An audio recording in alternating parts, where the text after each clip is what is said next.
एक बार एक राजा को अपने लिए एक सेवक की आवश्यकता थी। इसलिए उसने अपने मंत्री को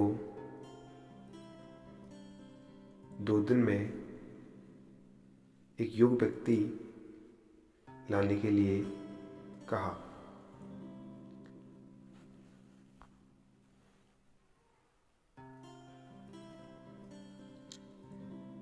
मंत्री ने एक व्यक्ति को राजा के सामने पेश किया।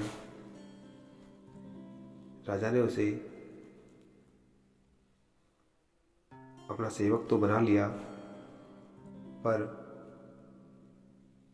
बाद में मंत्री से कहा, वैसे तो ये आदमी ठीक है, पर इसका रंग रूप अच्छा नहीं है। मंत्री को यह बात थोड़ी अजीब सी लगी, पर वह चुप रहा। एक बार गर्मी के दिनों में राजा ने उस सेवक को पानी लाने के लिए कहा। सेवक सोने के पात्र में पानी लेकर आया। तब राजा ने पानी पिया तो पानी थोड़ा गर्म लगा। इसलिए राजा ने कुल्ला करके उसे फेंक दिया और वह बोला कि इतना गर्म पानी, वह भी गर्म मौसम में, तुम्हें इतनी भी समझ नहीं है। यह मंत्री देख रहा था। मंत्री ने उस सेवक को मिट्टी के पात्र में पानी लाने के लिए कहा। राजा ने यह पानी पीकर तृप्ति का अनुभव किया। इस पर मंत्री ने राजा से कहा, महाराज, बाहर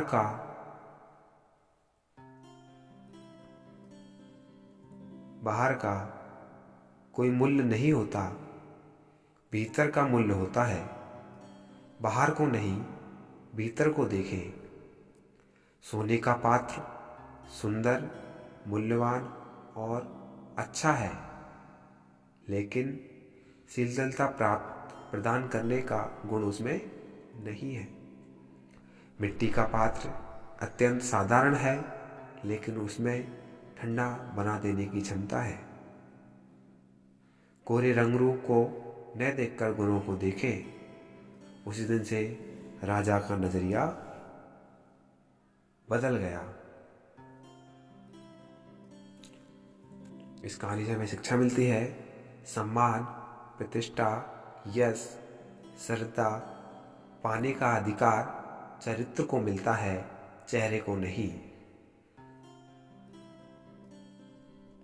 चाणक्य ने कहा है कि मनुष्य गुणों से उत्तम बनता है, न कि ऊंचे सिंहासन पर बैठने से या पदवी से।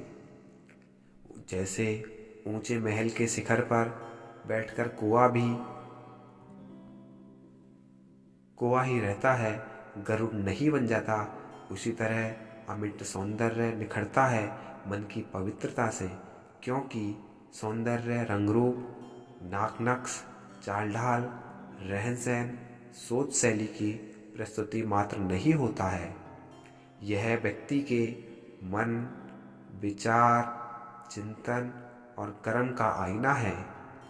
कई लोग बाहर से सुंदर दिखते हैं, मगर भीतर से बहुत कुरूप होते हैं, जबकि ऐसे भी लोग हैं जो बाहर से सुंदर नहीं होते, मगर उनके भीतर भावों की पवित्रता इतनी ज़्यादा होती है कि उनका व्यक्तित्व चुंबकीय बन जाता है। सुंदर होने और दिखने में बहुत अंतर है। जो मनुष्य संसार में मन, वचन और काया से सुंदर है, वही सबसे सुंदर है। हमारा चरित्र ही हमारा सबसे बड़ा गुण होता है।